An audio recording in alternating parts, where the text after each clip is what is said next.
Hello students, मैं गोपाल पांडे एक बार फिर आप सभी का अपने चैनल पर वेलकम करता हूं। तो बच्चों, हम लोग देख रहे थे हमारा जो चैप्टर चल रहा था उसमें हम लोगों ने लास्ट लेक्चर में देखा था नॉर्मल कॉलिगेटिव प्रॉपर्टी और अब नॉर्मल कॉलिगेटिव प्रॉपर्टी। तो अब नॉर्मल कॉलिगेटिव प्रॉपर्टी को मैंने अच्छे से डील कर दिया था। उस पर कुछ न्यूमेरिकल्स होगा, न्यूमेरिकल्स के लिए एक स्पेशल क्लास लगेगा। तो हम लोग स्टार्ट करते हैं कि इतने तरह का कॉलिगेटिव प्रॉपर्टी होता है। तो आपको पता है बाबू, पहले से ही पता है कि 4 तरीके का होता है। तो there are 4 types of colligative properties. सबको पता है ना जी? भूल गया तू लोग? चलो, बिल्कुल याद होगा, मेरे को पूरा भरोसा है। चल जल्दी से बताओ, याद तो है ना? चलिए तो एक एक करके स्टार्ट करते हैं। सबसे पहला जो कॉलिगेटिव प्रॉपर्टी है उसका नाम है relative lowering in vapour pressure. क्या नाम है बताओ? पहला का नाम है, बताओ क्या? Relative lowering in vapour pressure. Relative lowering in vapour pressure याद है? शॉर्टकट में क्या बोला था? RLVP। दूसरा है बाबू elevation in boiling point. Elevation in boiling point, चलो याद होगा। तीसरा बताओ, फटाफट बताओ। Depression in freezing point. Depression in freezing point. और चौथा है ऑस्मोटिक प्रेशर। Osmotic pressure. चलो, तो चारों का नाम याद हुआ? फिर से जल्दी से बोलते हैं, ध्यान दीजिएगा। Relative lowering in vapour pressure, relative lowering in vapour pressure RLVP। दूसरा है elevation in boiling point, elevation in boiling point. तीसरा है depression in freezing point, depression in freezing point. और चौथा है ऑस्मोटिक प्रेशर। चौथा क्या है बताओ? Osmotic pressure. तो चलो एक एक करके स्टार्ट करते हैं। सबसे पहला relative lowering in vapour pressure, एक बार मैं बता चुका हूँ, ठीक है बाबू? तो जरा एक बार फिर से इसको रिवाइज करा देता हूँ जल्दी से जल्दी। Relative lowering in vapour pressure आप लोगों को पता है, जब मैंने रॉल्स लॉ पढ़ाया था तो वहाँ पे आप लोगों को ये बात प्रूफ किया था कि relative lowering in vapour pressure mole fraction of solute के बराबर होता है। किसके बराबर होता है? Relative lowering in vapour pressure is equal to mole fraction of solute. Mole fraction of solute, clear है? चलो, तो सबसे पहले मैंने बताया क्या था कि अब आप लोग को थोड़ा सा वेपर प्रेशर का कॉन्सेप्ट याद दिला देते हैं। तो वेपर प्रेशर क्या होता था? तो जब लिक्विड और वेपर दोनों एक दूसरे के साथ इक्विलिब्रियम मेंटेन कर रहे हो तो वेपर के द्वारा लिक्विड के सरफेस पर लगाया गया प्रेशर वेपर प्रेशर कहलाता है। काफ़ी सिखा चुका हूँ मैं, तो उन बातों को याद करते हैं। अब बताइए मेरे को, 2 बातें हम करेंगे, एक वेपर प्रेशर सॉल्वेंट का और एक वेपर प्रेशर सॉल्यूशन का। तो वेपर प्रेशर सॉल्वेंट का और वेपर प्रेशर सॉल्यूशन का, और जो सॉल्यूशन बना है उसमें हमने नॉन वोलेटाइल सॉल्यूट डाला था। 2 केसेस लिए थे, एक बार नॉन वोलेटाइल सॉल्यूट डाला था, एक बार वोलेटाइल सॉल्यूट डाला था। तो हम पहला केस लेके चलेंगे जिसमें हम लोगों ने नॉन वोलेटाइल सॉल्यूट ऐड किया था। कोई दिक्कत नहीं है। तो पहले केस में याद करो जल्दी से फटाफट। क्या नॉन वोलेटाइल सॉल्यूट डालोगे तो क्या हुआ? क्या वेपर देगा? वेपर नहीं देगा। तो नॉन वोलेटाइल सॉल्यूट आपने जैसे ही डाला ना, उसने वेपर देना नहीं शुरू किया। यानी आपने सॉल्यूशन तो बना दिया बाबू, लेकिन सॉल्यूशन में से सिर्फ सॉल्वेंट ही वेपर दे रहा है, और सॉल्वेंट जब अकेला था तो ही खुद वेपर दे रहा था।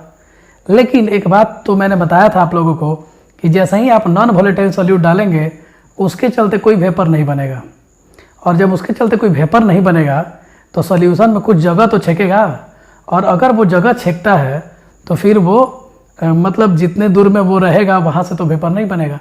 यानी पहले से वेपर प्रेशर डिक्रीज कर गया है, और इसी घटना को हम लोग लोअरिंग इन वेपर प्रेशर कहते हैं। क्या कहते हैं? Lowering in vapour pressure. मैंने पढ़ाया था कि अगर सॉल्वेंट का वेपर प्रेशर P0A है और सॉल्यूशन का वेपर प्रेशर PA है, तो आपको पता होना चाहिए कि P0A ग्रेटर देन PA होता है, ठीक है? तो पी नॉट ए कितना ज़्यादा है पी ए से, तो P not A minus P A करते थे, और P not A minus P A को हम लोग क्या बोलते थे, लोअरिंग इन वेपर प्रेशर, केवल लोअरिंग इन वेपर प्रेशर। तो relative lowering in vapour pressure किसको बोलेंगे, याद करो जल्दी से।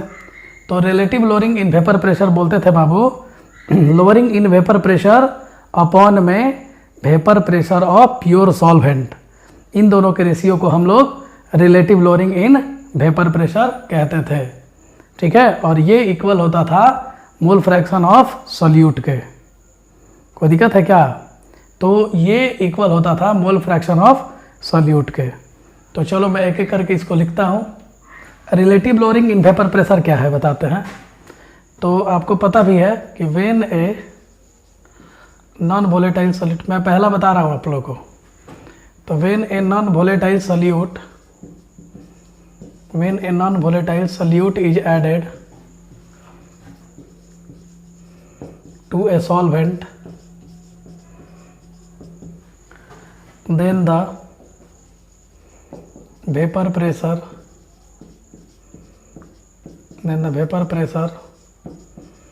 of solution decreases, vapor pressure of solution decreases, ठीक है। and this decrease in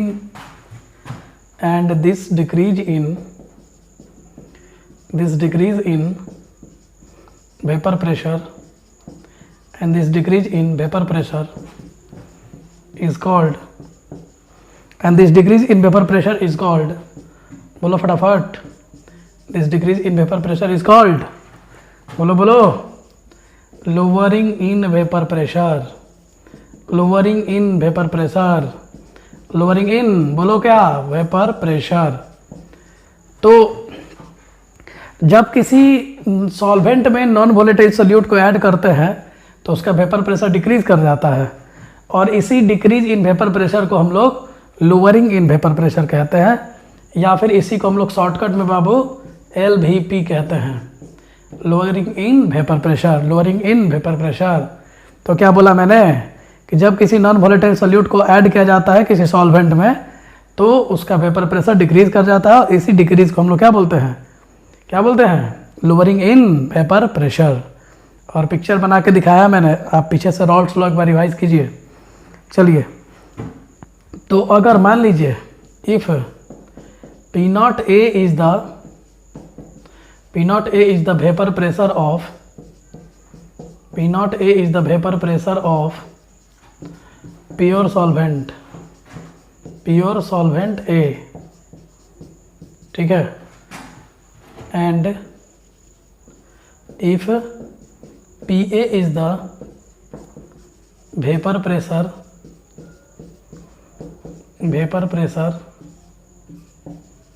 of solution,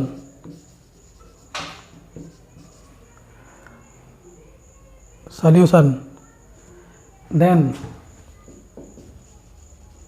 lowering in vapor pressure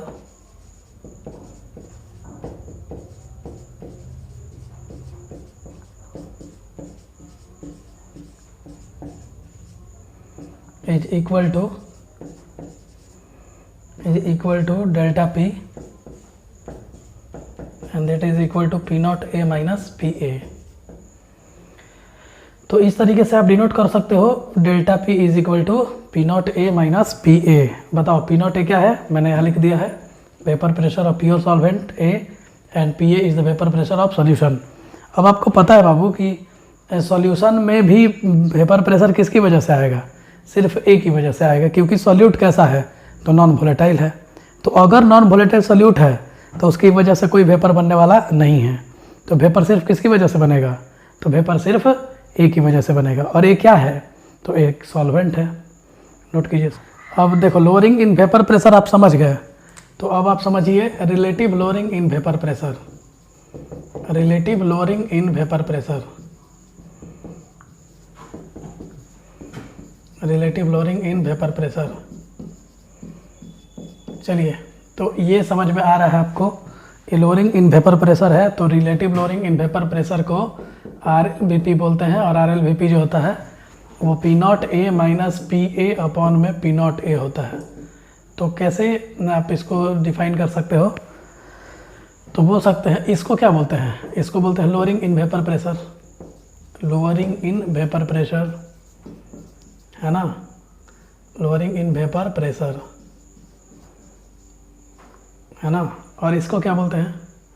तो इसको vapour pressure of pure solvent, vapour pressure of pure solvent,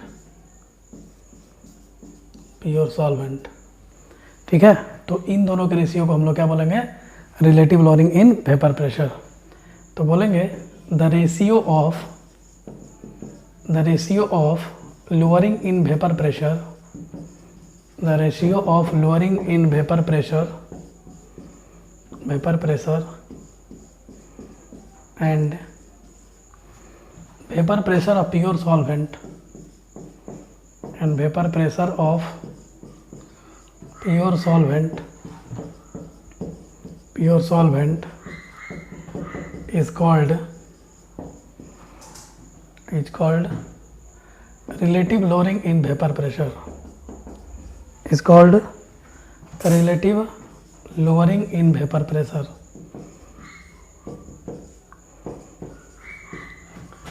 vapor pressure। और या फिर शॉर्टकट में इसको RLVP भी बोल सकते हैं, RLVP, ठीक है। हम लोग देख रहे थे रॉल्स लॉ ऑफ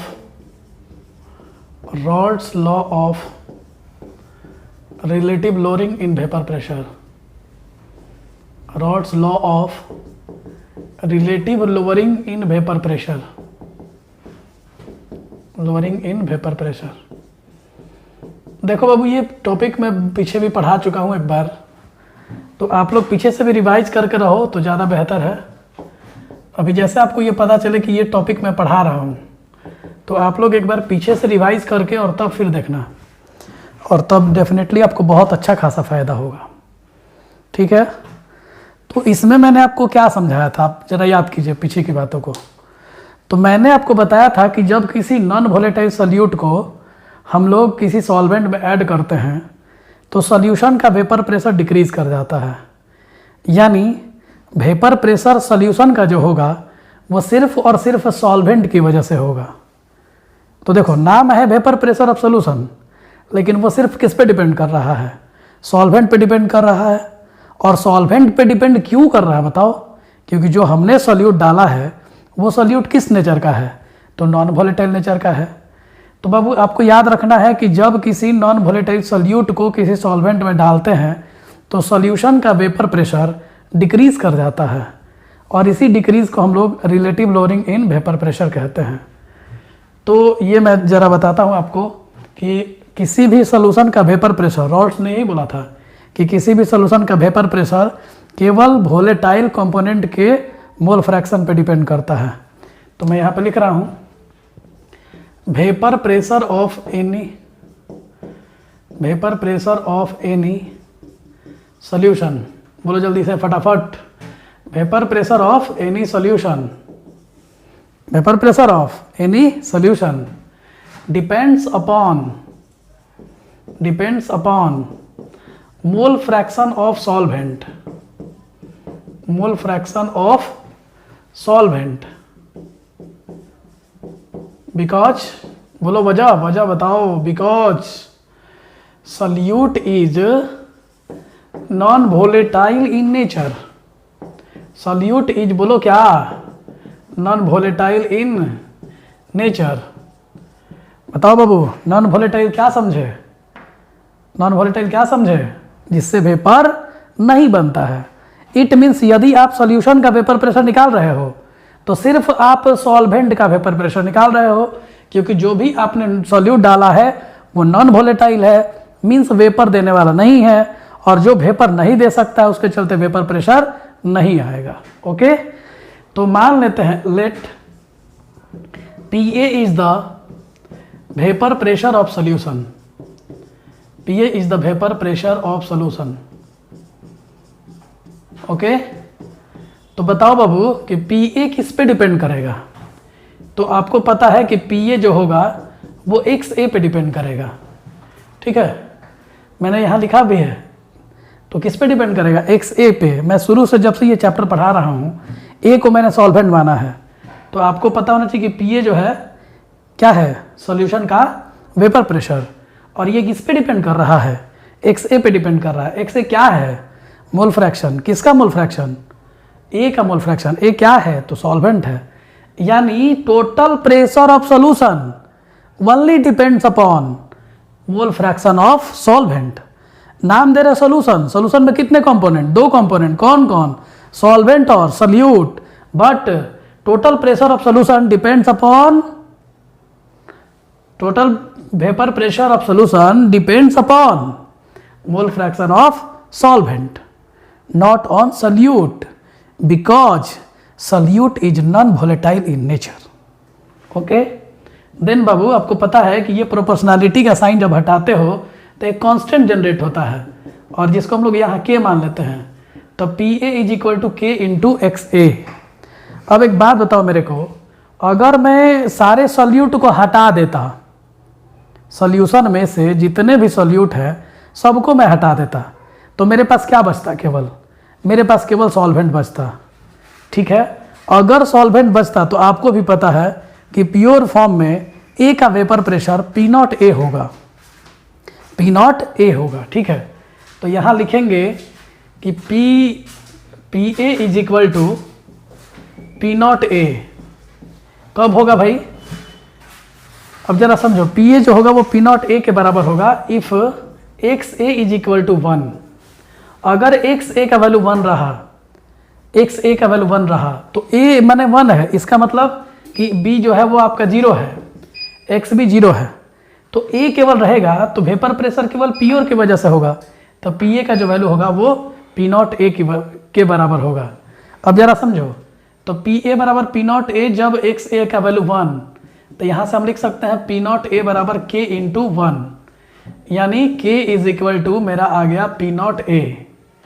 अब जरा इस इक्वेशन में रखते हैं, तो बताओ पी ए बराबर के इंटू एक्स ए। अब बोलो यहाँ पे के की जगह पी नॉट ए रख दो, तो P A is equal to P not A into X A. बता चुके हैं, पीछे से रिवाइज कीजिए जल्दी से।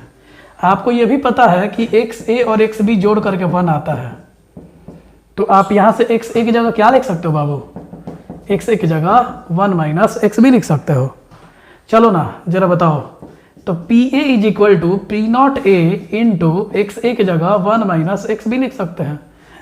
तो अब बताओ और क्या कर सकते हैं? तो P A is equal to P not A minus P not A into X B. सब ये किया हुआ है, मैं जल्दी से 2-4 मिनट में इसको क्लियर कर दे रहा हूँ ताकि सभी लोगों का रिवाइज हो जाएगा। तो चलो बताओ, यहाँ से क्या लिखोगे आप? P not A X B को इधर भेज दो, तो P not A into X B equal to P not A minus P A. बताओ जरा, पी नॉट ए क्या है? ए का वेपर प्रेशर, और ए किस फॉर्म में? तो प्योर फॉर्म में। ये ए का वेपर प्रेशर कब? सॉल्यूशन फॉर्म में, ठीक है। तो बताओ यहाँ से X B is equal to क्या लिख सकते हो? तो P not A minus P A upon में पी नॉट ए, और इसी को बोलते हैं relative lowering in vapour pressure. इसको बोलते हैं क्या? बोलो, इस पूरे को बोलते हैं RLVP, relative lowering in vapour pressure. और ये क्या है बताओ? तो मोल फ्रैक्शन ऑफ सॉल्यूट, यानी मोल फ्रैक्शन ऑफ सॉल्यूट जो है वो RLVP के इक्वल है। अब बताओ जरा, क्या हम P not A minus P A upon में पी नॉट ए को क्या लिख सकते हैं? एक्स बी को एन बी अपॉन में N A plus N B नहीं लिख सकते क्या? यहाँ तक बात क्लियर है? तो इसको नोट कीजिए, फिर आगे करते हैं। इसको पहले नोट कर लो, फिर आगे हम लोग देखते हैं। तो आपको मिला यहाँ से P not A minus P A upon में P not A equal to N B upon में N A plus N B. ये आप लोगों को पता है, बहुत पहले से मैंने ये पढ़ा रखा है आप लोगों को। तो इसको बोलते हैं बाबू relative lowering in vapour pressure, और इसको बोलते हैं बोलो क्या? Mole fraction of solute. अब एक काम करते हैं, इनको पलट देते हैं। तो अगर इसका पलटिएगा तो पी नॉट ए ऊपर चला जाएगा अपॉन में P not A minus P A on reversing. ये ध्यान रखना कि यहाँ पे हम रिवर्स कर रहे हैं, पलट रहे हैं। तो बताइए ये भी पलट जाएगा, तो N A plus N B upon में एन बी, और दोनों साइड में बाबू -1 कर दो। जो बच्चों को आता है वो रिवाइज कर लीजिएगा फटाफट। तो बोलिए क्या होगा, P not A minus P not A plus P A upon में P not A minus P A और equal to N A plus N B minus N B upon में एन बी। ये कैंसिल और ये भी cancel.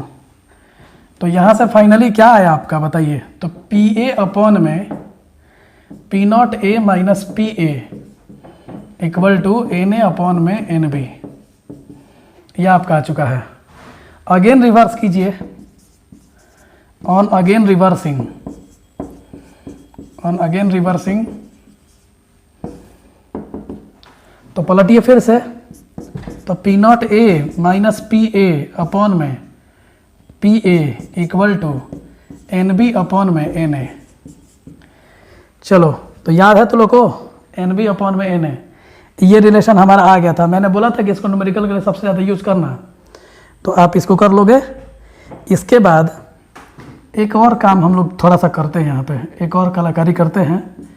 P not A minus P A upon में P A equal to, हम N B को वैसे ही रहने देते हैं। देखो ध्यान से, एन बी को वैसे ही रहने देते हैं। एन ए को, एन ए है क्या बताओ बाबू, तो मोल है किसका, सॉल्वेंट का। एन बी क्या है बोलो, मोल ऑफ सोल्यूट है।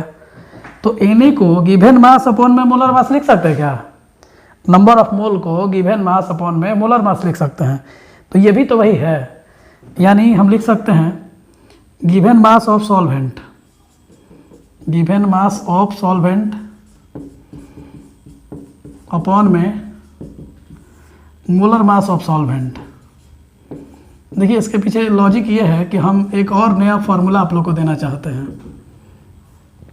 और हमने सॉल्यूट के मोल को वैसे ही रहने दीजिए एज इट इज़। तो बताओ ये वाला ऊपर चला जाएगा और ये यहीं पे रह जाएगा। तो मान ले कि गिवन मास ऑफ सॉल्वेंट जो है वो W ग्राम है। तो देखो याद करो जरा, P not A minus P A upon में P A equal to N B upon में, और गिवन मास ऑफ सॉल्वेंट को मैंने डब्ल्यू बी मान लिया, डब्ल्यू ए मान लिया। ठीक है, आपको यहाँ से क्लियर रहेगा। गिवन मास ऑफ सॉल्वेंट को हमने डब्ल्यू ए मान लिया और मोलर मास ऑफ सॉल्वेंट को हमने एम ए मान लिया। तो एम ए ऊपर ना चला जाएगा जी, एम ए।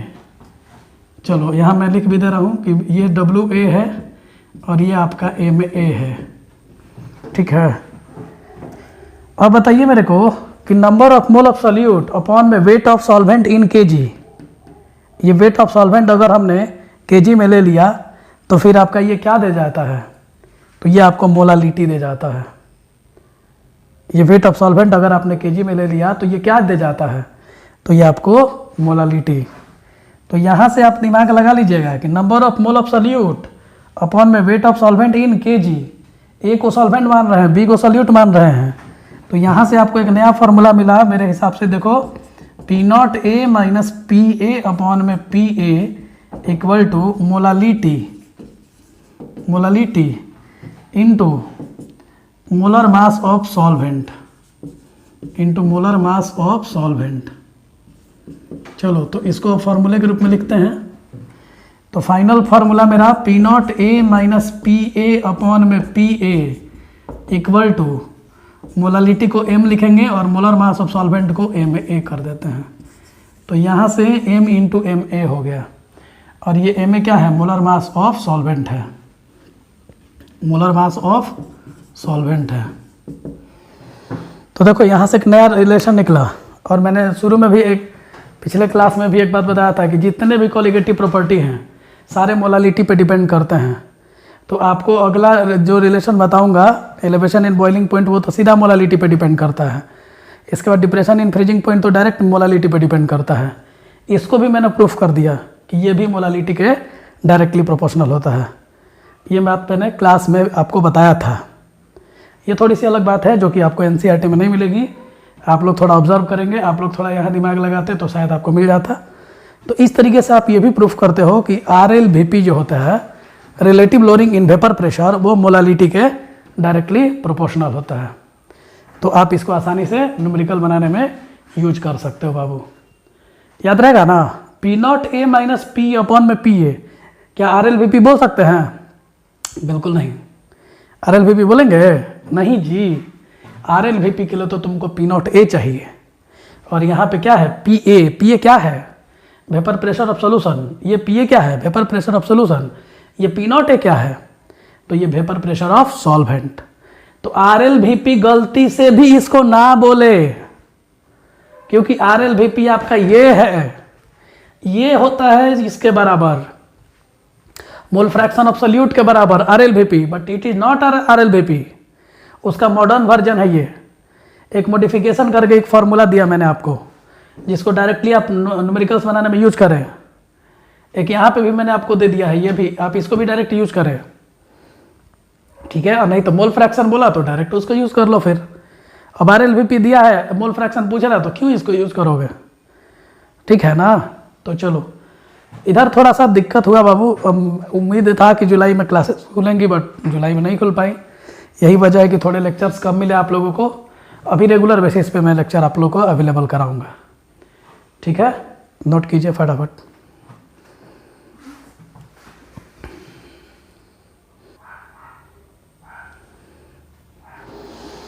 तो चलो बाबू, आप लोग समझ गए। पहला जो आपका था colligative property, elevation in boiling point.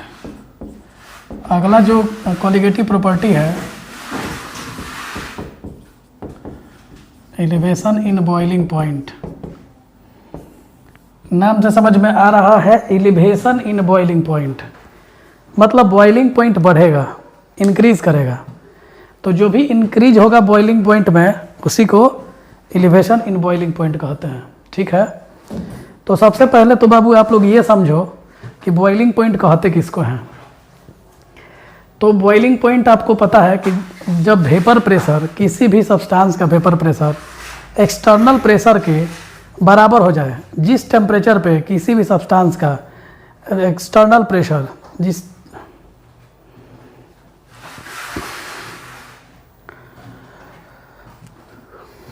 चलिए फिर से एक बार करते हैं हम लोग। तो हमारा टॉपिक है elevation in boiling point.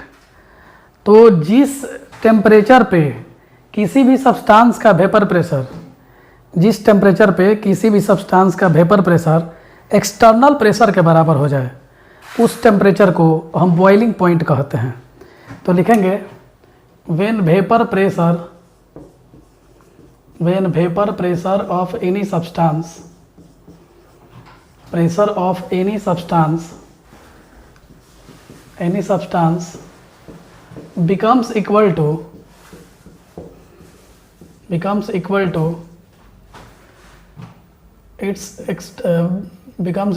external pressure,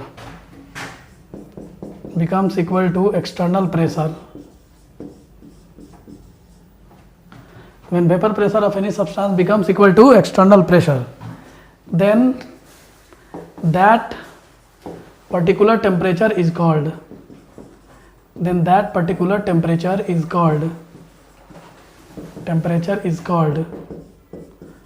boiling point. It's called boiling point. And this phenomena is known as boiling.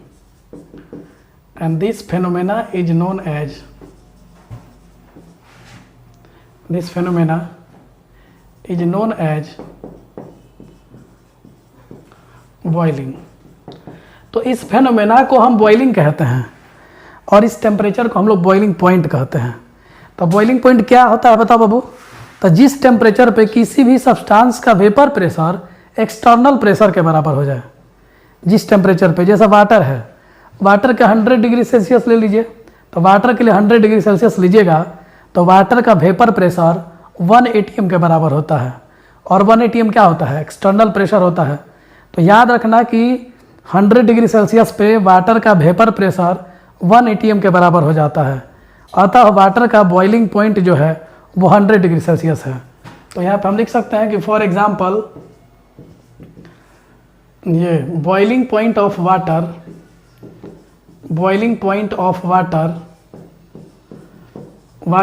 Is 100 degree Celsius. अगर आपसे क्वेश्चन के रूप में हम पूछे कि बाबू 100 डिग्री सेल्सियस बॉइलिंग पॉइंट है वाटर का, आप इसे क्या समझे, what do you mean by boiling point of water at 100 degree Celsius? तो आप बोलेंगे कि 100 डिग्री सेल्सियस पे वाटर का वेपर प्रेशर 1 atm के बराबर हो जाता है। बोलो जल्दी से बोलो फटाफट। तो 100 डिग्री सेल्सियस पर वाटर का वेपर प्रेशर एक्सटर्नल प्रेशर यानी 1 atm के बराबर हो जाता है। अतः ये इसका क्या है बोलो, तो बॉइलिंग पॉइंट है। ठीक है, क्या है बोलो, तो बॉइलिंग पॉइंट है। इसी तरीके से एक टर्म छोटा सा डिफाइन करते हैं, नॉर्मल बॉइलिंग पॉइंट। बाबू ये नॉर्मल बॉइलिंग पॉइंट क्या होता है, बताएंगे कोई? है किसी के पास आइडिया? नहीं है, कोई बात नहीं, मैं बता दे रहा हूं। तो याद रखना इस बात को कि जिस टेम्परेचर पे किसी भी लिक्विड का वेपर प्रेशर 1 atm के बराबर हो जाए, जिस टेम्परेचर पे किसी भी लिक्विड का वेपर प्रेशर 1 atm हो जाए, उसको हम लोग नॉर्मल बॉइलिंग पॉइंट कहते हैं। तो लिखेंगे that temperature at which vapor pressure of any substance becomes equal to 1 atm, then that temperature is called normal boiling point।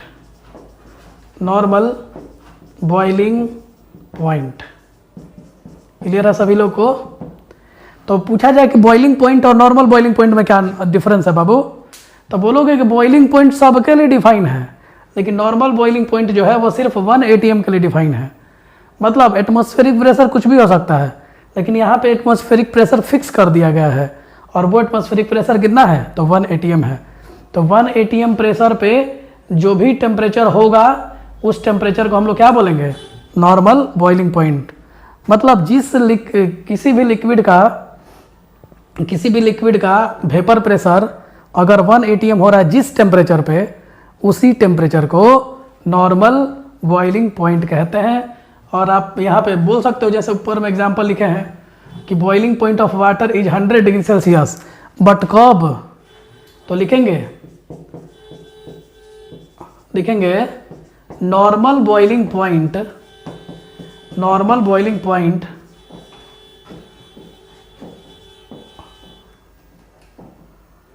Durga sir हम लोग का है क्या?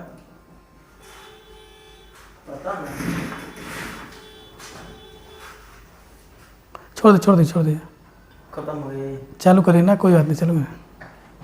Is 100 degree Celsius at 1 atm।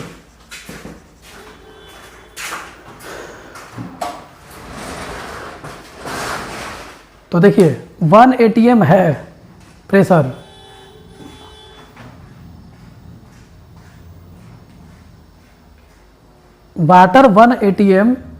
Water का वेपर प्रेशर 1 atm होता है, जो 100 degree Celsius temperature होता है।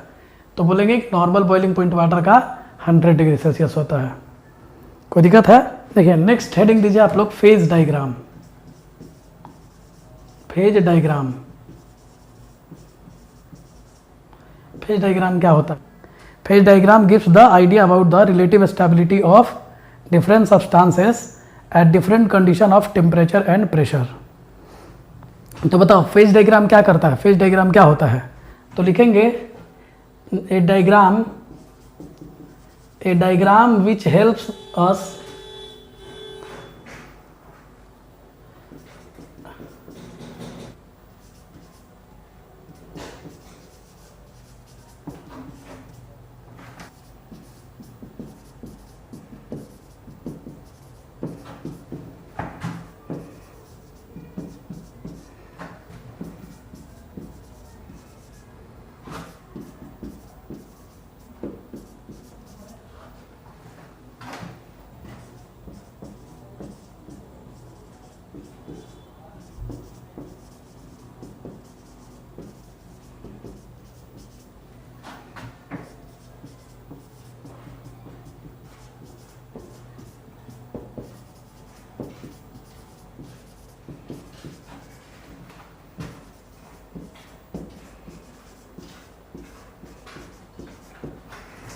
फेज डायग्राम हम लोगों को, फेज डायग्राम एक ऐसा डायग्राम है जो ये रिप्रेजेंट करता है किसी भी सब्सटेंस का फेज की स्टेबिलिटी को बताता है कि किस टेम्परेचर और प्रेशर पे कौन सा फेज स्टेबल होगा। तो देखो बाबू, फेज डायग्राम क्या होता है? फेज डायग्राम समझिए आप लोग। तो फेज डायग्राम एक ऐसा डायग्राम है जो हम लोगों को हर फेज की स्टेबिलिटी के बारे में बताता है कि मैंने कौन सा फेज किस टेम्परेचर और प्रेशर पे स्टेबल है और किस टेम्परेचर प्रेशर पे स्टेबल नहीं है। तो फेज डायग्राम एक ऐसा डायग्राम है जो हमें रिलेटिव स्टेबिलिटी बताता है कि किस कंपाउंड का किस फेज में किस टेम्परेचर प्रेशर पे क्या स्टेबिलिटी है। तो ध्यान दीजिएगा कि phase diagram is the diagram which represents the relative stability of A given substance at the given condition of temperature and pressure. मैंने लिख दिया डेफिनेशन, आप लोग लिख लीजिएगा कि फेज डायग्राम क्या है। तो फेज डायग्राम एक ऐसा डायग्राम है जो हमें ये बताता है कि किस टेम्परेचर प्रेशर पे किस सब्सटेंस का कौन सा फेज स्टेबल है। तो जरा एक बात सोचते हैं, इसके लिए मैं एक एग्जांपल देता हूं आप लोगों को। आप बताओ मेरे को, वाटर की बात करते हैं बाबू। प्रेशर 1 atm रहेगा, टेम्परेचर अगर आपने 0 डिग्री सेल्सियस रखा तो कौन सा फॉर्म होगा? तो ये आपका सॉलिड फॉर्म स्टेबल होगा। वाटर आइस के रूप में रहना चाहेगा तो 0 डिग्री सेल्सियस या 0 डिग्री से कम रहे और प्रेशर 1 atm रहे तो उस समय में आप बोल सकते हो कि वाटर का सॉलिड फॉर्म ज़्यादा स्टेबल है। क्या क्लियर हुआ? तो ये कौन क्लियर करेगा? Phase diagram. अभी जस्ट कुछ देर बाद मैं फेज डायग्राम बनाऊंगा और आप लोगों को 11th में केमिकल इक्विलिब्रियम में मैं पढ़ा भी चुका हूँ। केमिकल इक्विलिब्रियम में मैंने ये पूरा डील किया हुआ है फेजर डायग्राम। तो वाटर का फेजर डायग्राम बनाऊंगा मैं और वहाँ पे आपको ये दिखाऊंगा कि 0 डिग्री सेल्सियस पे वाटर का सॉलिड फॉर्म ज़्यादा स्टेबल होता है एट 1 atm प्रेशर। बोलो टेम्परेचर का कंडीशन 0 डिग्री सेल्सियस, प्रेशर का कंडीशन 1 atm। कौन सा फॉर्म स्टेबल है? सॉलिड फॉर्म स्टेबल है। बाबू पार करते हैं 0 डिग्री को, अब 0 से लेकर के 99.9 डिग्री सेल्सियस तक आपका लिक्विड फॉर्म स्टेबल है। बात समझ में आ रहा है? जैसे मैंने आपको समझाया भी था कि 0 डिग्री को आप जैसे ही पार करते हो ना, आपका कौन सा फॉर्म स्टेबल हो जाता है? तो आपका लिक्विड फॉर्म स्टेबल हो जाता है। 0 डिग्री पे लास्ट सॉलिड मिलेगा, 0 डिग्री जैसे आप क्रॉस करोगे आपका वो लिक्विड में कन्वर्ट हो जाएगा। तो आप जरा इस बात को ध्यान रखिएगा कि 0 से लेकर के 0 जैसे पार किया 99.9 डिग्री सेल्सियस तक लिक्विड फॉर्म ज़्यादा स्टेबल होगा, प्रेशर रहेगा 1 atm। अच्छा, इसके बाद जब आप 100 को क्रॉस करते हो तो याद रखना कि प्रेशर 1 atm और 100 डिग्री सेल्सियस को पार कर गए तो फिर स्टेबिलिटी की बात करोगे तो वाटर वेपर फॉर्म में स्टेबल होगा। यानी वाटर के लिए मैंने 3 बातें आपको समझा दिया। बताओ जरा, 0 से नीचे हैं या 0 पे है तो सॉलिड फॉर्म स्टेबल है, 0 से 99.9 तक हैं तो लिक्विड फॉर्म स्टेबल है, 100 या 100 से ऊपर चले गए तो वेपर फॉर्म स्टेबल हो गया। और सब जगह प्रेशर क्या है? 1 atm है। तो हर टेम्परेचर और प्रेशर पे कौन सा फेज स्टेबल होगा, कौन सा फॉर्म स्टेबल होगा किसी भी सब्सटेंस का, ये हम लोगों को आइडिया फेजर डायग्राम देता है। ठीक है, तो आप लोग इस फेजर डायग्राम को नोट कर लीजिए, फेज डायग्राम क्या होता है। अब आप लोग को चूँकि बॉइलिंग पॉइंट जानना है और मेल्टिंग पॉइंट जानना है तो ये चीज़ें मैं आगे आप लोगों को पहले फेजर डायग्राम से क्लियर कर दे रहा हूँ कि कब सॉलिड लिक्विड इक्विलिब्रियम पे होते हैं, कब लिक्विड गैस इक्विलिब्रियम पे होता है, कब सॉलिड गैस इक्विलिब्रियम पे होता है। और ये जो तीनों लोगों को इक्विलिब्रियम पे दिखाता है, इस डायग्राम को ही फेज डायग्राम बोलते हैं। तो पहले इसको नोट कीजिए। तो देखो, फेज डायग्राम हमें ये बता दिया कि किस टेम्परेचर और प्रेशर पे कौन सा फेज स्टेबल होगा। तो जैसे मैं एग्जांपल के रूप में लिख दे रहा हूँ, आपको याद रहेगा। For water solid form is more stable, solid form is more stable at 0 degree Celsius और बिलो 0 डिग्री सेल्सियस, और below 0 degree Celsius at 1 atm pressure, at 1 atm pressure, while after 0 degree Celsius and below 100 degree Celsius liquid form is more stable, liquid form is more stable.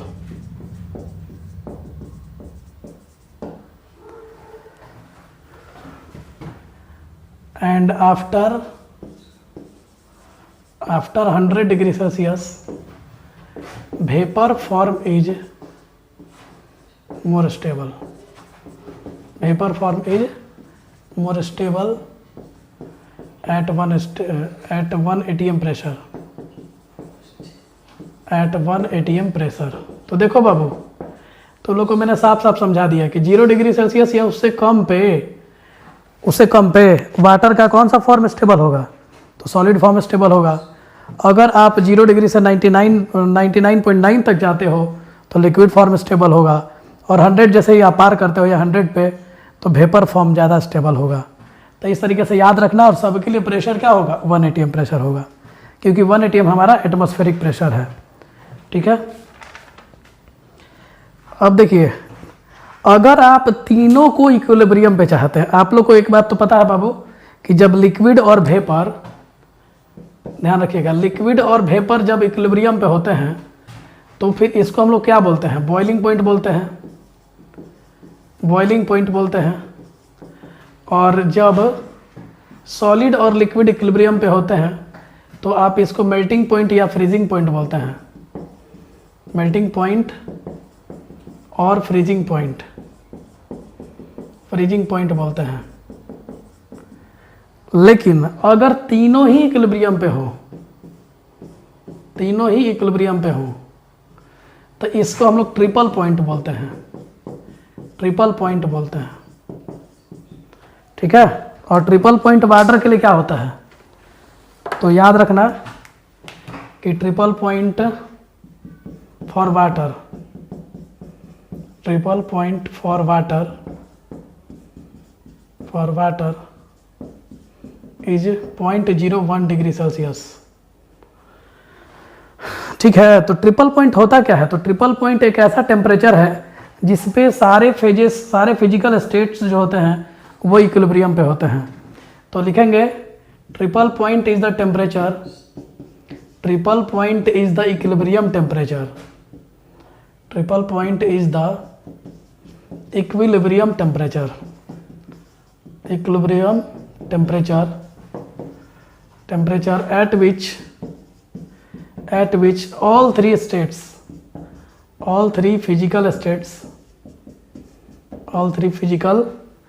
states, solid, liquid and gas, solid, liquid and gas are present at equilibrium, are present at equilibrium। जब तीनों ही equilibrium पे रहते हैं तो triple point वो temperature है जिसपे solid, liquid और गैस तीनों ही क्या रहते हैं, इक्विलिब्रियम पे होते हैं। और वाटर के लिए मैंने लिख दिया है 0.01 डिग्री सेल्सियस। और इसको हम चाहें तो फेजर डायग्राम से हम देख भी सकते हैं। तो फेजर डायग्राम ऑफ वाटर मैं बना दे रहा हूँ यहाँ पे, फेजर डायग्राम ऑफ H2O। जरा देखिए आप लोग, या फिर इसको नोट कर लीजिए, मैं और अच्छे से बता दे रहा हूँ। तो चलो बच्चों देखो, आप लोग को फेजर डायग्राम 11th के केमिकल इक्विलिब्रियम में मैंने बताया भी था, दोबारा भी बता दे रहा हूँ। देखो ना, इधर ये वेपर प्रेशर है और इधर हमने रख दिया है बॉइलिंग पॉइंट। तो चलो बताओ, ये फेजर डायग्राम है, बस वाई से याद रखिएगा, वाई की तरह बनता है। यहाँ पे अगर आपने एक्सटर्नल प्रेशर 1 atm रखा, ये प्रेशर कितना रख रहे हो बताओ, तो 1 atm प्रेशर कर रहे हो। 1 atm का वैल्यू पता है ना जी, 760 mm होता है, 760 mm। और ये इसी पॉइंट को कहते हैं ट्रिपल पॉइंट, याद रखना। ट्रिपल पॉइंट याद है ना, क्या बोला था अभी जस्ट कि ट्रिपल पॉइंट पे क्या क्या रहता है इक्विलिब्रियम पे, तो सॉलिड, लिक्विड और वेपर तीनों इक्विलिब्रियम पे होते हैं। और यहाँ पे बाबू जरा आप लोग देखो, यहाँ पे जरा समझिएगा ध्यान से, और यहाँ पे भी समझिए जरा ध्यान से। तो इधर में आपका सॉलिड फेज होता है, और ये है आपका लिक्विड फेज, और ये है आपका वेपर फेज। ये H2O का ही आपके सिलेबस में पढ़ना है। बाकी डिटेल से मैंने बढ़ाया हुआ है केमिकल इक्विलिब्रियम, आप देखेंगे नोट्स, अपना रिवीजन कीजिए। तो देखिए इस पॉइंट पे, इस टेम्परेचर पे सॉलिड और लिक्विड दोनों इक्विलिब्रियम पे आ जाते हैं। तो सॉलिड और लिक्विड दोनों इक्विलिब्रियम पे हैं।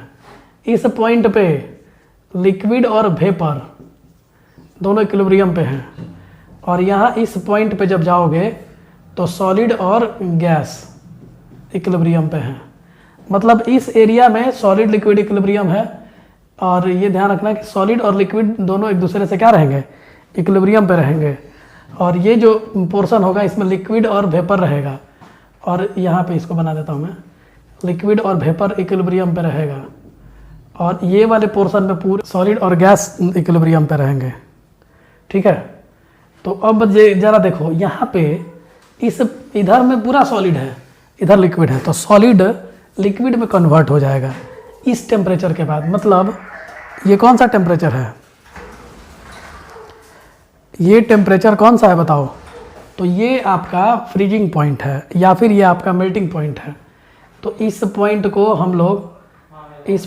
हम लोग बोल सकते हैं 0 डिग्री सेल्सियस, या फिर इसी को बोल सकते हैं normal freezing point, normal freezing point. ठीक है, और ये ट्रिपल पॉइंट का टेम्परेचर भी मैंने बताया है आप लोगों को।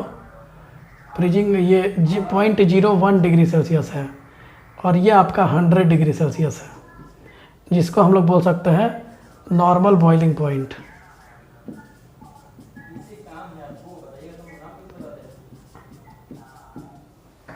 यहाँ पे ये समझ लेना कि फेजर डायग्राम में आप इस वाई एक्सिस पे वेपर प्रेशर रखे हैं, इस एक्सिस पे बॉइलिंग पॉइंट रखे हैं।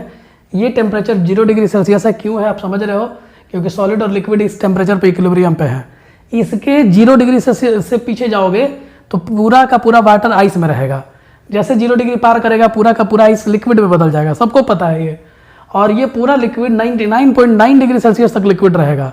जैसे 100 डिग्री पहुंचेगा लिक्विड और वेपर के दोनों फॉर्म आ जाएंगे। यानी इस टेम्परेचर पे लिक्विड की लास्ट ड्रॉप मिलने वाली है। 100 डिग्री सेल्सियस जैसे आया पूरा का पूरा लिक्विड वेपर में बदल जाएगा। और आप यहाँ देख सकते हो कि ये सॉलिड और गैस के लिए इक्विलिब्रियम पॉइंट है, क्योंकि इधर में ये सॉलिड है और इधर ये क्या है, गैस है। तो डायरेक्टली ये सॉलिड गैस में चेंज हो जाएगा। इस केवल पॉइंट पे सॉलिड और लिक्विड इस पॉइंट पे इक्विलिब्रियम, क्योंकि इधर तो सॉलिड है इधर लिक्विड है, यहाँ लिक्विड और वेपर इस पॉइंट पे इक्विलिब्रियम पे। मैंने बताया भी आपको कि 100 डिग्री सेल्सियस पर लिक्विड और वेपर इक्विलिब्रियम पे होते हैं, 0 डिग्री सेल्सियस पे सॉलिड और लिक्विड इक्विलिब्रियम पे होते हैं। तो 100 डिग्री सेल्सियस को नॉर्मल बॉइलिंग पॉइंट, और ये 0 डिग्री सेल्सियस को नॉर्मल फ्रीजिंग पॉइंट, और ट्रिपल पॉइंट को 0.01 degree Celsius.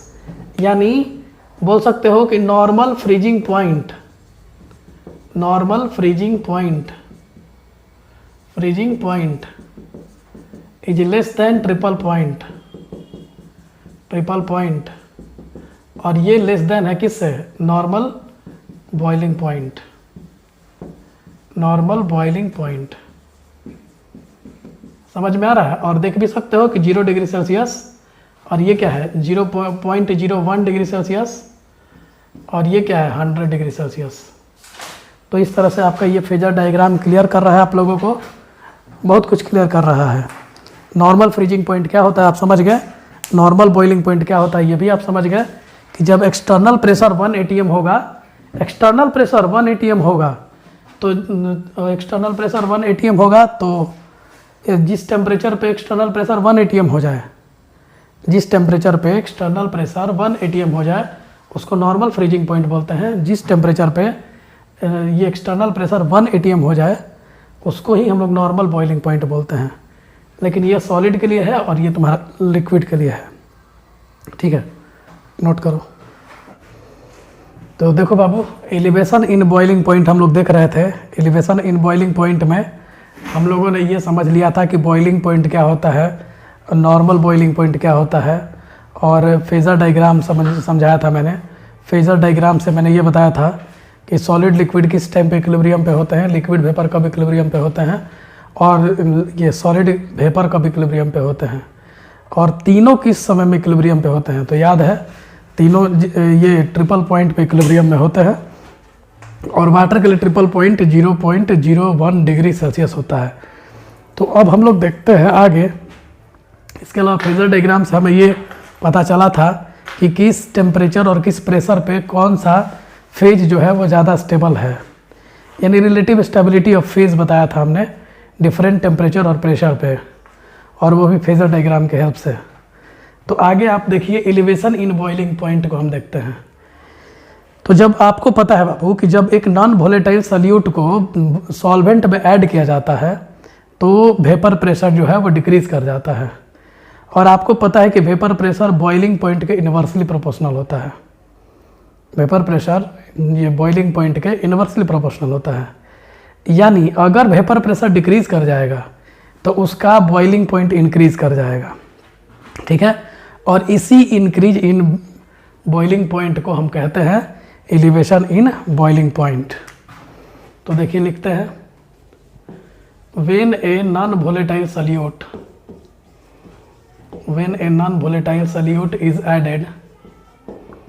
is added to a solvent, then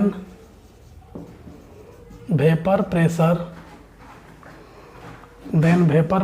of solution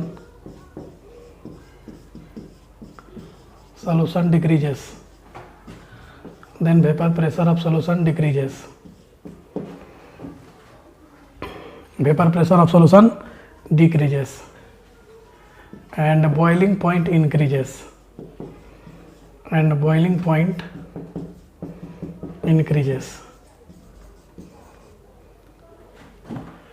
This increase in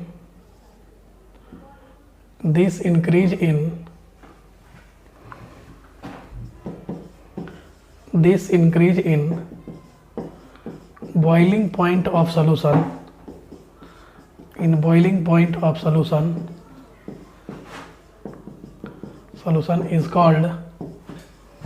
is called elevation in boiling point. Is called elevation in boiling point. Elevation in boiling point. Elevation in boiling point, and it is denoted by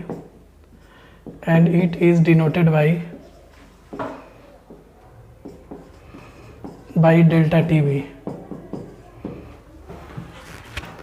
तो delta TB बराबर क्या होता है बताओ? तो TB minus TB naught.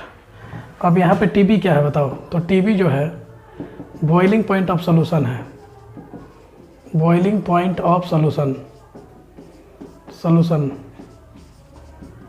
और TB naught क्या है? टीबी नॉट है boiling point of solvent, boiling point of solvent, boiling point of solvent, boiling point of solvent.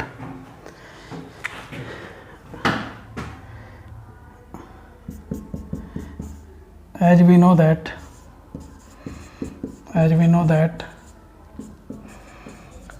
all colligative properties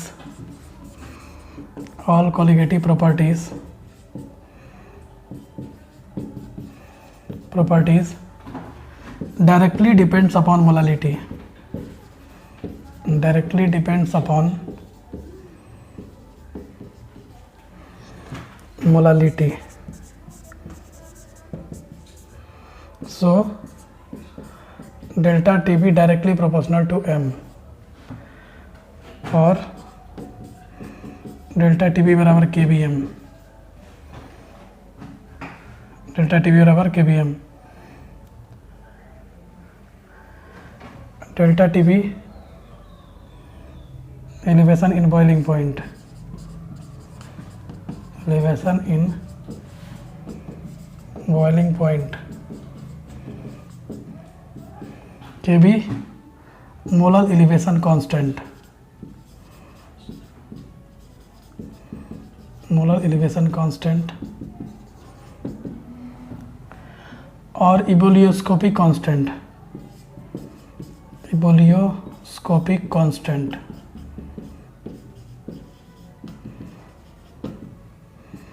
M for molality।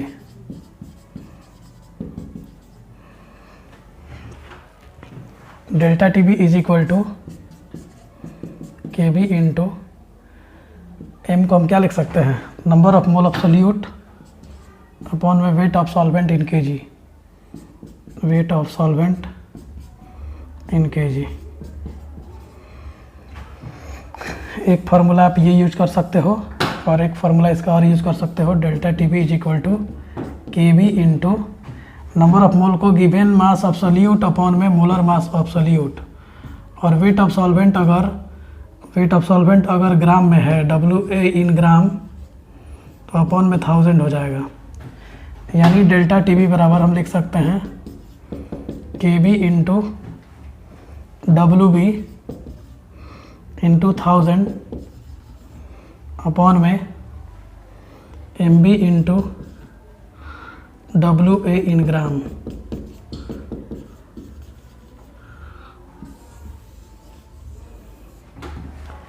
ये रिलेशन यूज कर सकते हो, ये relation use कर सकते हो, और ये रिलेशन भी यूज कर सकते हो। तो देखो बाबू, इस तरीके से आप एलिवेशन इन बॉइलिंग पॉइंट को आसानी से इस फॉर्मूले पे बना सकते हो। बताओ, मेरे को बताओ जल्दी से, के बी क्या है? तो K B molar elevation constant या फिर इबुलियोस्कोपिक कांस्टेंट। डेल्टा टी बी क्या है बताओ? एलिवेशन इन बॉइलिंग पॉइंट है। और ये डब्ल्यू बी क्या है? Weight of solute. M B क्या है? Molar mass of solute. Okay, नहीं समझ में आ रहा है तो यहाँ पर आप लिख लेना, एम बी जो है यहाँ पे वो मोलर मास ऑफ सोल्यूट है, मोलर मास ऑफ सोल्यूट। ठीक है, मैंने शुरू से आपको समझाया बाबू कि बी को हम लोग सोल्यूट लेके चलेंगे और ए को हम सॉल्वेंट लेके चलेंगे। तो यहाँ पे डब्ल्यू बी तो given mass of solute, M B molar mass of solute, W A weight of solvent in K G, और यहाँ पे जब ग्राम में है तो 1000 से मैंने डिवाइड किया है। तो ये आपके सामने फार्मूला है और इस फार्मूले को यूज करके आप आराम से न्यूमेरिकल्स कर सकते हो। तो देखो एक बार जल्दी से मैं फिर से पूरा रिकॉल कर दे रहा हूँ आपको। तो सबसे पहले ये आप समझो कि एलिवेशन इन बॉइलिंग पॉइंट होता क्या है। तो एलिवेशन इन बॉइलिंग पॉइंट नाम से समझ में आ रहा है कि एलिवेट हो जाएगा, बॉइलिंग पॉइंट एलिवेट कर जाएगा, बॉइलिंग पॉइंट बढ़ जाएगा। तो बॉइलिंग पॉइंट किसका बढ़ेगा? तो आपको पता है कि जैसे ही आप सॉल्वेंट में एक नॉन वोलेटाइल सोल्यूट को ऐड करते हो तो नॉन वोलेटाइल सोल्यूट की वजह से कोई वेपर नहीं बनता है। इसके वजह से क्या होता है कि सॉल्यूशन का वेपर प्रेशर डिक्रीज कर जाता है। जब सॉल्यूशन का वेपर प्रेशर डिक्रीज कर जाएगा तो एक्सटर्नल प्रेशर पहुंचने के लिए उसे ज़्यादा टेम्परेचर दिया जाएगा। ठीक है, तो ये ध्यान रखना कि सॉल्यूशन का वेपर प्रेशर डिक्रीज कर जाता है और यही वजह है कि उसको एक्सटर्नल प्रेशर पहुंचने के लिए हमें ज़्यादा टेम्परेचर देना पड़ता है। और यही वजह है कि बॉइलिंग पॉइंट जो है वो पहले के रिस्पेक्ट में, सॉल्वेंट के रिस्पेक्ट में बढ़ जाता है। यानी अगर मान लो कि 100 अगर तुम्हारा सॉल्वेंट का बॉइलिंग पॉइंट हो रहा है तो सॉल्यूशन का बॉइलिंग पॉइंट थोड़ा सा स्लाइटली बढ़ेगा। ये भी मत सोच लेना कि बहुत ज़्यादा का गैप आने वाला है। अगर एक 100 है तो एक 100.52 होगा, 100.79 होगा, मतलब आपका 1 के नीचे ही रहेगा। तो डेल्टा टी बी से डिनोट करते हैं एलिवेशन इन बॉइलिंग पॉइंट को, और ये कभी भी एक से ज़्यादा का गैप नहीं हो सकता है।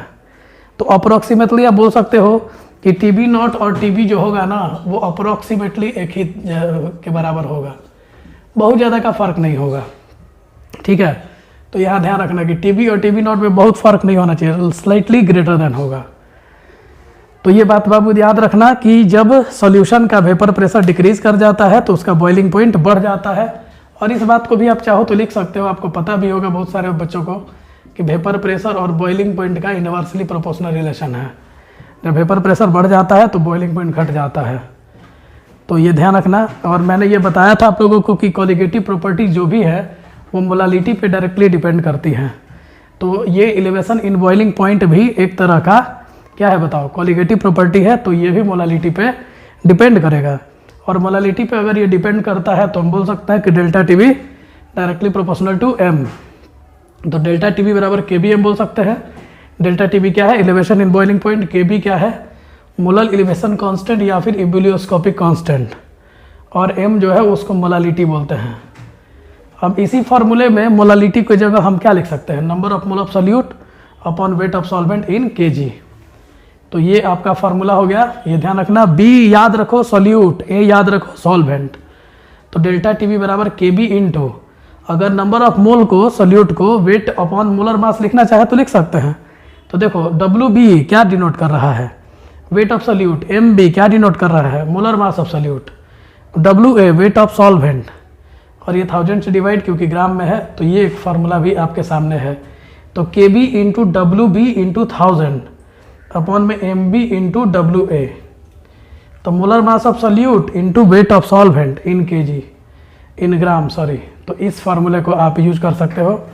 और इस चीज़ को मैं थोड़ा सा एक बार थर्मोडायनेमिक्स के हेल्प से भी प्रूफ करके आपके सामने दिखाऊंगा कि डेल्टा TB बराबर KBM क्यों होता है। ठीक है, तो वहाँ से मैं ये प्रूफ करूँगा कि ये TB का जो वैल्यू होगा वो TB नॉट से ज़्यादा क्यों होता है। ये बात मैं थर्मोडायनेमिक्स से भी प्रूफ कर रहा हूँ। तो आप लोग पहले इसको नोट कर लीजिए। देखो बाबू, तो यहाँ एलिवेशन इन बॉइलिंग पॉइंट को हम लोग ग्राफ से भी दिखा सकते हैं। जब vapour pressure versus boiling point का ग्राफ लिया जाता है तो इसमें यहाँ पे ये वाला लाइन जो है वो प्योर सॉल्वेंट का लाइन है और ये वाला लाइन जो है वो सोल्यूशन का लाइन है। तो आप देख सकते हो कि ये बॉइलिंग पॉइंट शो कर रहा है किसका, ये बॉइलिंग पॉइंट शो कर रहा है सॉल्वेंट का। ये बॉइलिंग पॉइंट किसका शो कर रहा है, तो ये सोल्यूशन का। तो यहाँ पे आप लिख भी सकते हो TB नॉट जो है वो बॉइलिंग पॉइंट सॉल्वेंट का है, बॉइलिंग पॉइंट ऑफ सॉल्वेंट। तो आप समझ सकते हो कि यहाँ पे ये जो है बॉइलिंग पॉइंट ऑफ सॉल्वेंट है, जबकि TB जो है वो बॉइलिंग पॉइंट ऑफ सॉल्यूशन है, बॉइलिंग पॉइंट ऑफ सॉल्यूशन है। और डेल्टा TB दोनों का डिफरेंस होता है। तो एक्सटर्नल प्रेशर 1 atm है, ठीक है। तो इस टेम्परेचर पे, सॉरी इस प्रेशर पे टेम्परेचर क्या है, तो देखो सॉल्वेंट का, प्योर सॉल्वेंट का बॉइलिंग पॉइंट कम है और जब सॉल्यूशन बन रहा है तो उसका बॉइलिंग पॉइंट ज़्यादा है। तो आपको क्लियरली ये समझ में आ गया है, क्योंकि वेपर प्रेशर किसका कम होता है, सॉल्वेंट का कम होता है। तो आप देख सकते हो वेपर प्रेशर को मैंने फिक्स कर दिया।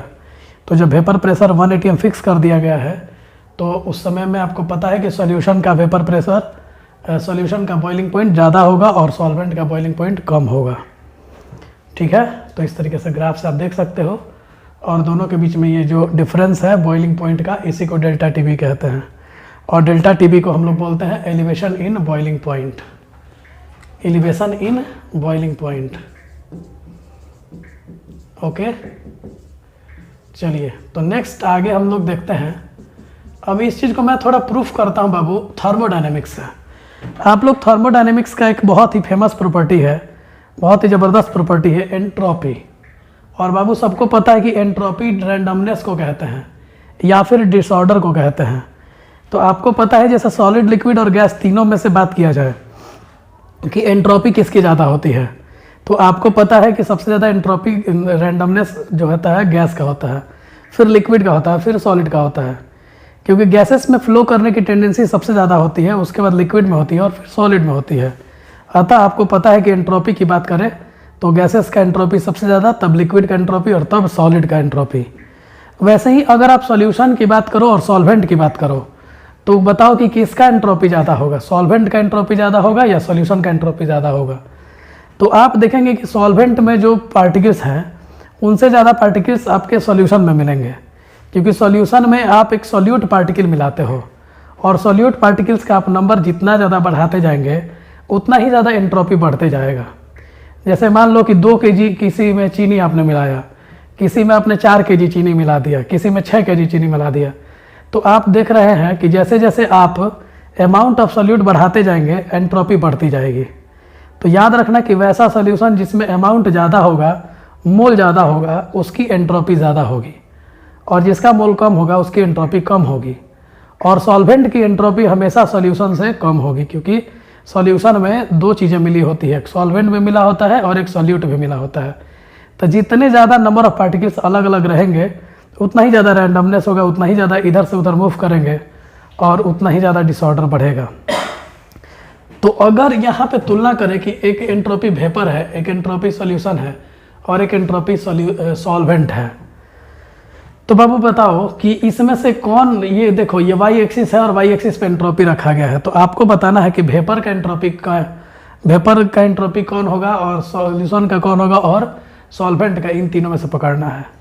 तो आप ऊपर जाते हो तो एंट्रोपी का वैल्यू बढ़ते जाता है। अभी जस्ट मैंने आपको समझा दिया कि सबसे ज़्यादा एंट्रोपी किसका होता है, वेपर का होता है। तो ये जो है वो वेपर की एंट्रोपी वाला लाइन है। ये किसका है, तो ये सॉल्यूशन वाला एंट्रोपी का लाइन है और ये सॉल्वेंट वाला एंट्रोपी का लाइन है। यानी ये जो एंट्रोपी होगा वो किसका होगा, वेपर का होगा, ये किसका होगा, सॉल्यूशन का होगा, और ये किसका होगा, सॉल्वेंट का होगा। तो अगर आप यहाँ मिलाने जाएं तो ये डेल्टा एस होगा, डेल्टा एस, और ये क्या है, तो सॉल्यूशन वेपर में बदल रहा है, तो आप इसको डेल्टा एस सॉल्यूशन बोल सकते हो। यानी जब सॉल्यूशन 1 मोल सॉल्यूशन वेपर बन रहा होगा तो उसमें जो भी एंट्रोपी का चेंज आएगा उसको हम लोग डेल्टा एस सॉल्यूशन बोलेंगे। डेल्टा एस सॉल्यूशन क्या है बताओ, तो जब 1 मोल कोई भी सॉल्यूशन वेपर में चेंज हो रहा होगा तो उसमें जो भी एंट्रोपी चेंज करेगा उसको डेल्टा एस सॉल्यूशन बोलेंगे। जबकि ये सॉल्वेंट जो है 1 मोल सॉल्वेंट अगर वो वेपर में कन्वर्ट हो रहा है तो उसको हम लोग डेल्टा एस वेपर बोलेंगे। मैं यहाँ लिख भी दे रहा हूँ कि डेल्टा एस सॉल्यूशन से आप क्या समझते हैं, तो entropy change when 1 mole of solution gets vaporised. तो 1 मोल जब आपका सॉल्यूशन चेंज हो जाएगा वेपर में तो उसमें जो एंट्रोपी का चेंज आएगा उसको डेल्टा एस सॉल्यूशन बोलेंगे, और डेल्टा एस सॉल्वेंट किसको बोलेंगे, तो ये ध्यान रखना कि डेल्टा एस सॉल्वेंट जो बोलेंगे वो बोलते हैं entropy change when 1 mole of solvent gets vaporized। तो 1 मोल जब सॉल्वेंट वेपर बन जाता है तो उसमें जो भी एंट्रोपी का चेंज होता है उसको डेल्टा एस सॉल्वेंट बोलते हैं। और 1 मोल सॉल्यूशन जब चेंज हो जाता है वेपर में तो उसको डेल्टा एस सॉल्यूशन बोलते हैं। अच्छा एक बात बताओ कि सॉल्वेंट हो या सॉल्यूशन हो, दोनों स्थिति में आप बताओ कि किसका वेपर बनेगा। मतलब अगर आप सॉल्वेंट को भी वेपराइज कर रहे हो या सॉल्यूशन को भी वेपराइज कर रहे हो तो दोनों स्थितियों में आपको पता है कि सिर्फ और सिर्फ सॉल्वेंट वेपराइज होने वाला है। सॉल्वेंट अकेला है तो फिर भी सॉल्वेंट ही वेपराइज होगा, और जब सॉल्यूशन भी आप लोगे ना तो फिर भी तुम्हारा कौन वेपराइज होगा, तो सॉल्वेंट ही वेपराइज होगा। It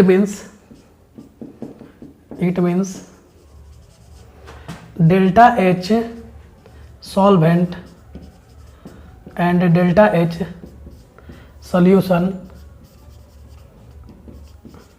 it means delta H solution and delta H solution becomes equal because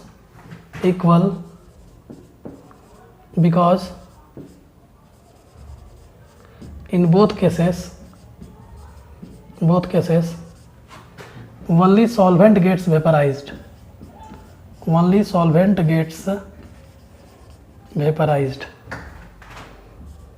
तो याद रखना इस बात को कि डेल्टा एच जो होगा मतलब एंथैल्पी चेंज, सॉल्वेंट का एंथैल्पी चेंज बोलो या सॉल्यूशन का एंथैल्पी चेंज बोलो, ये दोनों प्रोसेस के लिए सेम रहेगा। मतलब सॉल्वेंट का भी एंथैल्पी चेंज निकालोगे या सॉल्यूशन का एंथैल्पी चेंज निकालोगे, दोनों आपस में क्या होगा, सेम रहेगा। और सेम रहने का वजह क्या है, तो सेम रहने का वजह यह है कि दोनों के केसेस में सॉल्वेंट ही वेपराइज होगा। अब आपको एक रिलेशन पता है बाबू कि डेल्टा एस, देखो delta S solvent equal to होता है डेल्टा एच सॉल्वेंट अपॉन में टी बी नॉट। अब देखो डेल्टा एच सॉल्वेंट बराबर डेल्टा एच सॉल्वेंट अपॉन में टी बी नॉट। यहाँ ये दूसरा पहला कॉन्सेप्ट था, ठीक है, इसको आप लोग नोट कर लेंगे अलग, और यहाँ से ये अलग कॉन्सेप्ट है। तो ये टी बी नॉट क्या है बोलो, तो बॉइलिंग पॉइंट ऑफ सॉल्वेंट है। डेल्टा एच सॉल्वेंट क्या है, तो जब 1 मोल सॉल्वेंट वेपर में बदलेगा तो एंथैल्पी चेंज है। और आपको पता है कि डेल्टा एस सॉल्यूशन क्या होता है, डेल्टा एस सॉल्यूशन जो होता है वो डेल्टा एच सॉल्यूशन अपॉन में टी बी होता है, ठीक है। अब एक बात बताओ कि डेल्टा एस सॉल्वेंट ज़्यादा है कि डेल्टा एस सॉल्यूशन ज़्यादा है। तो आपको पता है कि डेल्टा एस, यहाँ से आप देख भी सकते हो कि डेल्टा एस ये सॉल्वेंट है, डेल्टा एस सॉल्वेंट ज़्यादा है और डेल्टा एस सॉल्यूशन कम है। डेल्टा एस सॉल्वेंट ज़्यादा है और डेल्टा एस सॉल्यूशन कम है। और यहाँ से आप देख सकते हो बाबू कि डेल्टा एस सॉल्वेंट ज़्यादा, डेल्टा एस सॉल्यूशन कम। ये दोनों में फिक्स है, डेल्टा एच सॉल्वेंट और डेल्टा एच सॉल्यूशन दोनों आपस में क्या है, यहाँ वाले लाइन से देख लेना, ये दोनों आपस में इक्वल है। इसका मतलब तुम बोल सकते हो कि ये और ये दोनों आपस में इन्वर्सली प्रोपोर्शनल है। मतलब जिसका ये ज़्यादा होगा उसका ये कम होगा, जिसका ये कम होगा वो इसका ये ज़्यादा होगा। तो ये बात एकदम क्लियर समझ लेना कि delta S inversely proportional to T B naught, delta S inversely proportional to T B. तो हम यहाँ से लिख भी सकते हैं कि delta S is inversely proportional to boiling point, boiling point. तो अब यहाँ से बताओ क्या होगा, यहाँ से होगा कि T B is greater than T B naught, T B is greater than T B naught. और अगर ये आपको मिल गया तो फिर आप बोल सकते हो T B minus T B naught, T B minus T B naught, and that is called delta T B. तो यहाँ से आप ये भी लिख सकते हो कि delta T B is equal to T B minus T B naught. तो देखो मैंने थर्मोडायनेमिक्स से ये बात प्रूफ कर दिया। थर्मोडायनेमिक्स से भी इस बात को हम प्रूफ कर सकते हैं कि डेल्टा टी बी बराबर T B minus T B naught होता है। तो कैसे करेंगे जरा देखो, एक लाइन हमने लिया और ये वाई एक्सिस पे एंट्रोपी रखा, एंट्रोपी 3 लाइन खींच दिया मैंने, और ये पूछा कि कौन एस वेपर है, कौन एस सॉल्यूशन है और एस सॉल्वेंट है। इसमें मैंने बताया आप लोगों को कि सबसे ज़्यादा रैंडमनेस गैस का होता है, उसके बाद लिक्विड का होता है, फिर सॉलिड का होता है। और सोल्यूशन में बात करोगे तो सोल्यूशन में जितना ज़्यादा सोल्यूट का अमाउंट होगा उतना ही ज़्यादा रैंडमनेस होगा, और जितना कम अमाउंट होगा सोल्यूट का उतना ही रैंडमनेस कम रहेगा।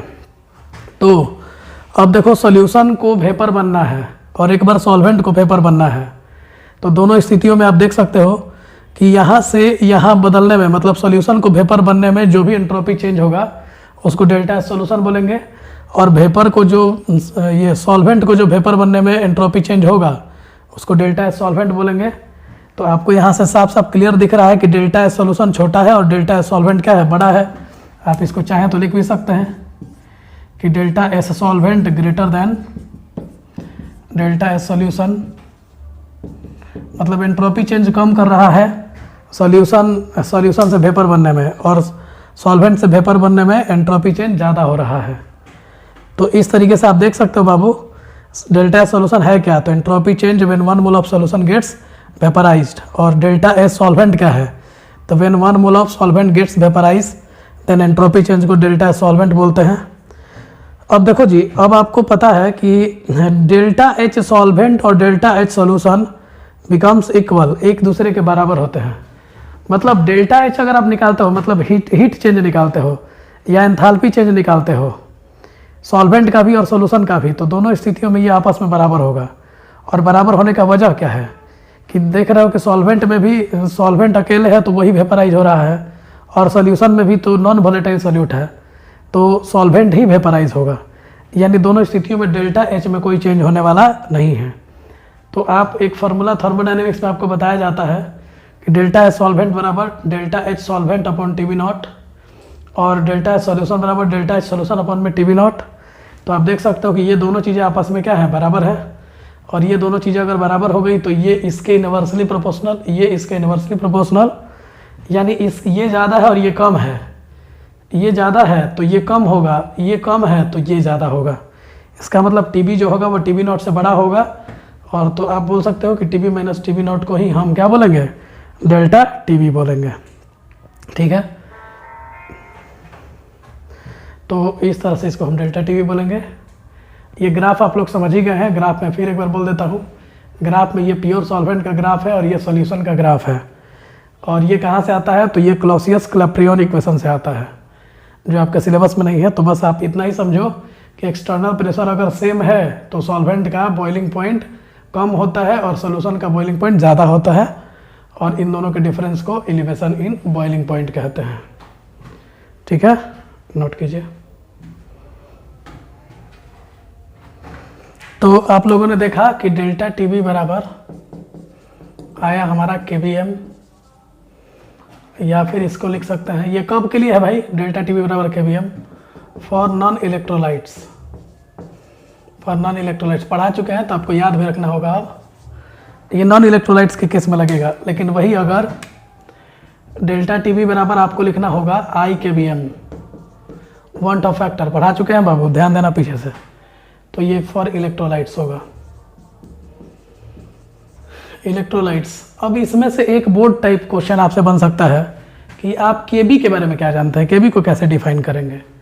तो क्वेश्चन एक बनेगा बोर्ड टाइप में, डिफाइन केबी। केबी, केबी को बोलते हैं molar elevation constant, molar elevation constant, constant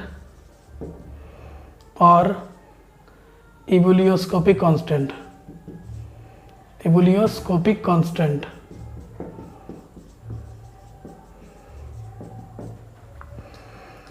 तो बाबू देखो केबी डिफाइन करना है ना, हमें केबी डिफाइन करना है। तो बताओ अगर केबी मेरे को डिफाइन करना है तो हम m को 1 मान लेते हैं, तो लिखेंगे कि इफ m बराबर 1 then delta T B equal to K B, यानी डेल्टा टी बी बराबर के बी कहने का मतलब कि इलिवेशन इन बॉइलिंग पॉइंट और मोलर इलिवेशन कांस्टेंट दोनों आपस में सेम हो गए। और m बराबर 1 का बहुत सारा मतलब होता है, बोलेंगे कि 1 mole of solute is dissolve in 1 kg of solvent. तो लिखेंगे m बराबर 1 के बदले में लिखेंगे, ध्यान देना, when 1 mole of solute, when 1 mole of solute is dissolved in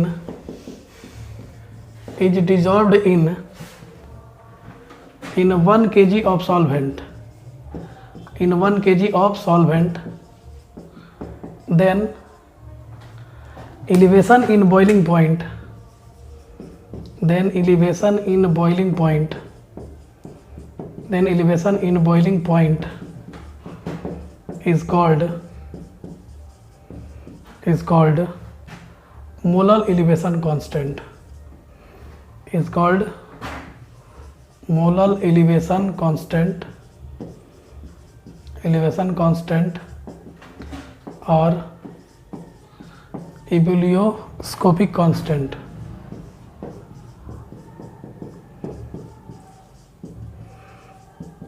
चलो तो अब हम लोग इस डेल्टा टी वी बराबर के बी एम को प्रूफ करने जा रहे हैं, और डेल्टा टी वी बराबर के बी एम को हम लोग प्रूफ करेंगे वांट ऑफ इक्वेशन से, ठीक है। तो डेल्टा टी वी बराबर के बी एम और के बी का एक्चुअल में वैल्यू क्या होता है, तो चलो हम लोग प्रूफ करने जा रहे हैं। Proof of delta T B equal to K B M, हम लोग डेल्टा टी बी बराबर के बी एम प्रूफ करते हैं। वांट ऑफ इक्वेशन ये भी मैंने आपको बताया था केमिकल इक्विलिब्रियम में, तो वहाँ से ये लिया हमने formula ln P2 by P1 बराबर delta H vaporisation by R into 1 by T1 minus 1 by T2। यहाँ से ये T2 माइनस T1 होगा, T2 माइनस T1, मतलब इसको हमें TB लेना होगा। तो इसी इक्वेशन को हम लोग और एक तरीके से लिख सकते हैं, ln 1 बाई P, मान लिया कि P1 जो है वो P है और फाइनल प्रेशर जो है 1 atm मान लिया जाता है। तो डेल्टा एच वेपराइजेशन अपॉन में R और 1 अपॉन में T1 की जगह हम लिख देंगे TB not minus 1 by TB। कुछ देर पहले मैंने आपको बताया था कि TB और TB नॉट अप्रॉक्स इक्वल होता है, ये ध्यान रखिएगा। अब चलिए इसी फार्मूले को और क्या लिख सकते हैं, तो ln of 1 by P equal to delta H vaporisation upon में R, और यहाँ से क्या लिख सकते हैं बताओ, TB इधर आएगा तो TB minus TB not upon में TB into TB not, TB into TB not, या इसको एक और तरीके से लिख सकते हैं ln of 1 by P equal to delta H vaporisation upon में R, और इंटू इसको हम लोग लिख सकते हैं डेल्टा TB अपॉन में TB नॉट का स्क्वायर। देखो जी, क्योंकि TB और TB नॉट क्या है, आपस में इक्वल है, तो इसीलिए हम लोग TB इंटू TB नॉट को TB नॉट का स्क्वायर कर सकते हैं। ये मेरा ln 1 बाई P का एक्सप्रेशन आया। अब हम लोग एक काम करते हैं, क्या हम ln 1 बाई P को माइनस 1 प्लस 1 नहीं कर सकते क्या? अगर ऐसा करते हैं तो ये भी किसके बराबर होगा, तो ये हो जाएगा डेल्टा एच वेपराइजेशन अपॉन में R into delta T V upon में टी वी नॉट का स्क्वायर। ये इसके बराबर हो जाएगा, टी वी नॉट के स्क्वायर के बराबर हो जाएगा। ठीक है, हम इसको और क्या लिख सकते हैं, तो ln of 1 plus 1/p minus 1, यानी इसको हम लोग और लिख सकते हैं ln of 1 plus 1 minus p upon में p। अब बताओ जी, ये यहाँ से ज़रा आप मिलाइए एक बात, फाइनल प्रेशर मेरा क्या है, फाइनल प्रेशर 1 है और यहाँ पे इनिशियल प्रेशर क्या है, p है, तो 1 माइनस p अपॉन में p। तो क्या आपको ये relative lowering in vapour pressure दिख रहा है, लेकिन ये p जो है वो ना, वो प्रेशर किसका है, वो वेपर प्रेशर सोल्यूशन का है। तो आपको मैंने आज ही प्रूफ किया था या पहले भी एक बार बताया था आप लोगों को। देखो relative lowering in vapour pressure याद होगा आपको, P not A minus P A upon में P A equal to N upon में एन होता है, ये मैंने बता दिया था। या फिर इसी को हम लोग लिख सकते हैं एन बी अपॉन में N A, N B upon में एन ए लिखा था ना हमने। अब ये बताओ ये 1 क्या है, तो ये तुम्हारा पी नॉट ए का वैल्यू है, मतलब मैक्सिमम प्रेशर है। पी क्या है, तो पी ए जो है पी ए का वैल्यू है, और पी ए की जगह भी फिर हमने पी लिख दिया। तो ये आपको दिख रहा है कि ये relative lowering in vapour pressure है। तो यहाँ पे आप इसको ln 1 प्लस एन अपॉन में एन, ये ln 1 प्लस इसको एन बी अपॉन में एन ए लिख सकते हो।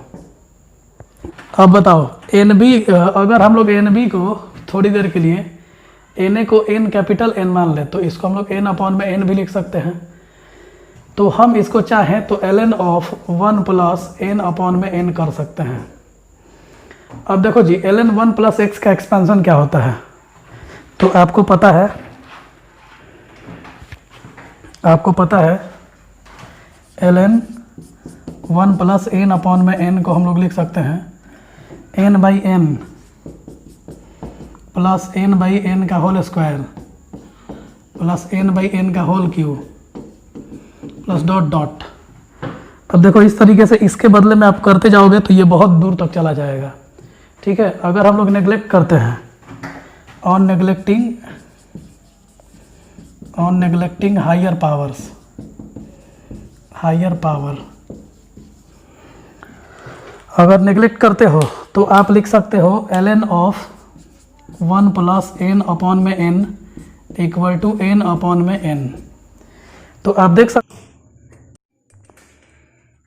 इसको पूरे को हायर पावर को एक निगलेक्ट करेंगे तो ये पूरा ख़त्म हो जाएगा, और ये ln 1 plus N by N जो होगा वो n बाई एन के बराबर होगा। और इसको मैंने प्रूफ किया था आपको कि ये molality into molar mass of solvent के बराबर होगा, molality into molar mass of solvent के बराबर होगा। तो ये बात आप समझ लो कि मैं यहाँ से इस बात को उठा के ले आया हूँ, ln 1/p के बदले में ये सारा काम हो रहा था। ठीक है, तो अब यहाँ से इस पूरे के बदले में, इस ln 1/p के बदले में मेरा ये आ चुका है m इंटू एम ए आ चुका है। ठीक है, अब इसको मैं वहाँ पे रख देता हूँ।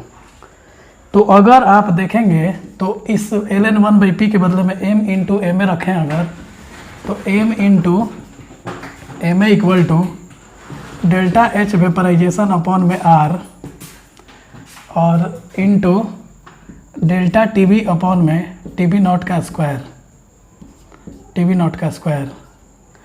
तो आप बाबू देख सकते हो कि यहाँ से आप लोगों को डेल्टा टी वी निकालना था, तो आप यहाँ से डेल्टा टी वी सीधे सीधे निकाल सकते हो। तो डेल्टा टी वी बराबर क्या आएगा बताइए, तो डेल्टा टी वी बराबर आप लिख सकते हैं, यहाँ से ले आइए, तो m इंटू एम ए और M A into R into T V naught का स्क्वायर और अपॉन में डेल्टा एच वेपराइजेशन। तो आप देख सकते हो लोग, यहाँ से मैंने सबको इधर ला दिया, लेफ्ट साइड में ला दिया, राइट साइड में केवल डेल्टा टी वी छोड़ के आर को इसके साथ मल्टीप्लाई कर दिया, टी वी नॉट का स्क्वायर को इसके साथ मल्टीप्लाई कर दिया, डेल्टा एच वेपराइजेशन को नीचे ला करके डिवाइड कर दिया।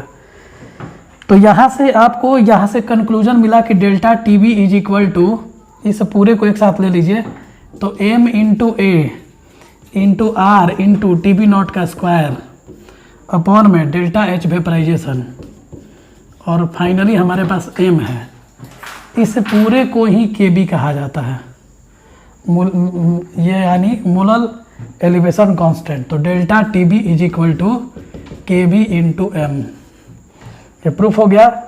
और यहाँ से आपको मिला कि के बी बराबर क्या होगा, तो के बी बराबर M A into R into T B not का स्क्वायर और अपॉन में डेल्टा एच वेपराइजेशन। तो इस तरीके से आप इसको चाहे तो प्रूफ कर सकते हैं, ठीक है। तो नोट कीजिए इसको। चलो तो हम लोग एक बार और देखते हैं इसको कि प्रूफ हमने डेल्टा टी बी बराबर के बी एम कैसे किया।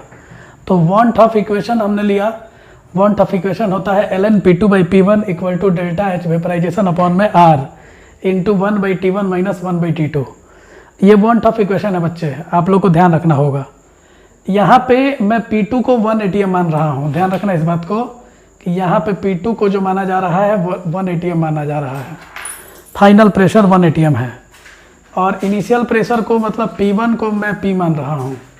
तो अगर P1 को P मानेंगे और P2 को 1 ATM मानेंगे तो हमारा इक्वेशन ये बनेगा ln 1 by P equal to delta H vaporisation upon में r into 1 by T B naught. देखो जी, अब T1 छोटा होता है और T2 फाइनल टेम्परेचर होता है, तो T1 के जगह टी बी नॉट रख दो और T2 के जगह टी बी रख दो।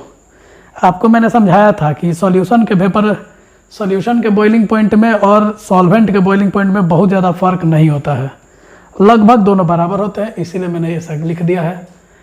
अब इसी इक्वेशन को अगर आप लिखते हैं ln 1 by P delta H vaporisation upon में r और T B minus T B naught, अगर इसका एलसीएम आप लेंगे तो T B into T B naught के बराबर होगा। और T B into T B naught जब हुआ तो ये जाएगा इधर में और ये जाएगा इधर में, मतलब T B minus T B naught हो गया, ठीक है। तो ln 1 by P equal to delta H vaporisation upon r, और इसको मैं डेल्टा टी बी लिख सकता हूँ, तो डेल्टा टी बी लिख दिया। और टी बी नॉट लगभग बराबर है, तो इसको हमने टी बी नॉट का स्क्वायर कर दिया। देखो मैं इस एक्सप्रेशन को यहीं पे छोड़ रहा हूँ, ध्यान देना। और अब चलता हूँ मैं लेफ्ट साइड को लेकर के ln 1 बाई पी, तो ln 1 बाई पी में मैंने -1 और +1 कर दिया। तो अब यहाँ करने के बाद और इसका वैल्यू जो है वो इसके बराबर अभी भी रहेगा, delta H vaporisation upon r into delta T B upon में टी बी नॉट का स्क्वायर। अब जरा समझिए, अगर 1 को मैं उधर ले लेता हूँ तो 1 + 1 बाई पी माइनस 1 कर देंगे, और ऐसा अगर किया हमने तो आप देखें कि 1 माइनस पी अपॉन में पी है। तो आपको यहाँ पे मैंने बता दिया कि P2 1 ATM है, माने final pressure 1 ATM, initial pressure P, तो final minus initial upon final. मैंने पढ़ाया था RLVP आज के क्लास में शुरू में ही, तो आप वहाँ पे देखो कि फाइनल प्रेशर में से इनिशियल प्रेशर अपॉन में फाइनल प्रेशर, इसका रेशियो यहाँ पे फिर मैंने बता दिया। देखो P0A minus PA upon PA बराबर NB अपॉन NA होता था। कुछ देर के लिए मैंने मान लिया कि सॉल्यूट का मोल N है और सॉल्वेंट का मोल कैपिटल N है, तो हम लोग इसके बदले में चाहे तो NB अपॉन NA लिख सकते हैं या फिर N बाई N लिख सकते हैं। तो ln of 1 plus NB upon NA कर दिया जाए या ln 1 plus N by N कर दिया जाए। RLVP से यह आया है, ध्यान रखना। तो देखो बाबू, यहाँ से ये एक्सप्रेशन अब बदल करके यहाँ तक आ चुका है। अब आपको ये पता है ln 1 प्लस x का एक्सपेंशन क्या होता है। आप लोगों ने बाइनोमियल थ्योरम मैथ में पढ़ा होगा, तो वहाँ पे बाइनोमियल एक्सपेंशन कराया जाता है। तो इसका जब एक्सपेंशन आप करोगे तो n बाई n मतलब x plus x square plus x Q plus x के पावर 4 ऐसे करके होता है। तो यहाँ से n बाई n x का वैल्यू हुआ एक्स स्क्वायर एक्स क्यू कर देंगे, n बाई n का स्क्वायर n बाई n का क्यू n बाई n के पावर 4। तो हाइयर पावर को अगर आप नेग्लेक्ट करते हो तो ये कैंसिल, केवल बचेगा ये n बाई n। यानी अगर आप चाहें तो इस पूरे एक्सप्रेशन के बदले में आप n बाई n लिख सकते हो। और आज मैंने प्रूफ किया है ये भी चीज़ RLVP में ही कि n बाई n के बदले में m इंटू ma लिख सकते हो। m क्या है बाबू, तो मोलालिटी, और ma क्या है बाबू, तो molar mass of solvent, molar mass of solvent. तो याद रखोगे इस बात को कि इसके बदले में n बाई n रखा और इसके बदले में m इंटू ma रख दिया। तो अब देखो हम लोग चले थे यहाँ से और यहाँ से यही एक्सप्रेशन अब बराबर हो चुका है n/n के, और फाइनली ये बराबर हो चुका है m इंटू एम ए के। मतलब इसके जगह पे हम लोग सिर्फ m इंटू एम ए रख सकते हैं और फिर ये पूरा एक्सप्रेशन यहाँ लिख दिए। तो m into M A equal to delta H vaporisation upon में r into delta T B upon में टी बी नॉट का स्क्वायर। तो देखो यहाँ से ये मेरा एक्सप्रेशन आया। अब मेरे को डेल्टा टी बी निकालना है, तो बाकी जो चीज़ें बची हैं उनको भेजिए उधर साइड में। तो डेल्टा टी बी को अकेले छोड़ा तो r और टी बी नॉट का स्क्वायर इधर चला जाएगा। तो देखो m into M A into R into T B naught square और अपॉन में डेल्टा एच वेपराइजेशन, क्योंकि मेरे को डेल्टा टी बी अकेले करना था। तो delta T B equal to M A मतलब molar mass of solvent, R gas constant, T B not का स्क्वायर मतलब वेपर प्रेशर ऑफ सॉल्वेंट, और डेल्टा एच वेपराइजेशन ये भी फिक्स होता है। तो ये पूरा कांस्टेंट होता है। तो इस पूरे कांस्टेंट को आप चाहें तो के बी बोल सकते हैं, और इसको हम लोग डेल्टा टी बी बराबर के बी इंटू एम बोलते हैं। के बी क्या है मैं बता चुका हूँ, मोलर एलिवेशन कांस्टेंट या बिलियोस्कोपिक कांस्टेंट। तो डेल्टा टी बी बराबर के बी एम, और आप यहाँ से मिला सकते हो कि के बी बराबर क्या क्या आया, तो M A into R into T B not का स्क्वायर अपॉन में डेल्टा एच वेपराइजेशन। तो आप यहाँ से ये फार्मूला आराम से के बी का यूज कर सकते हो, या फिर डेल्टा टी बी बराबर के बी एम यहाँ से हमारा प्रूफ होता है। और मोलर मास ऑफ सॉल्यूट निकालने के लिए आपको एनसीईआरटी में एक फार्मूला दिया हुआ है, तो उसके लिए आपको मेहनत उतना नहीं सोचना है। आपको जो मैंने फार्मूला दिया था लास्ट वाला, डेल्टा टी बी बराबर जहाँ के बी एम लिखा है वहाँ पे 2 फार्मूला मैंने दिया है, तो वहाँ मोलर मास ऑफ सॉल्यूट का भी जिक्र है। एम बी से जहाँ भी आएगा, एम बी जहाँ भी आएगा वो आप समझ लेना कि मोलर मास ऑफ सॉल्यूट है, तो वहाँ से उसको आप यूज करिएगा। अदरवाइज नेक्स्ट लेक्चर में मैं आते हैं तो उसको पहले बता दूंगा कि मोलर मास ऑफ सॉल्यूट क्या है। तो इतना काफ़ी है आप आज के लिए। तो थैंक यू, आप लोग पूरा वीडियो अच्छे से देखिए। थोड़ा सा डिले हुआ बट अब आगे से नेक्स्ट लेक्चर्स जल्दी से मिलेंगे आपको। Thank you so much.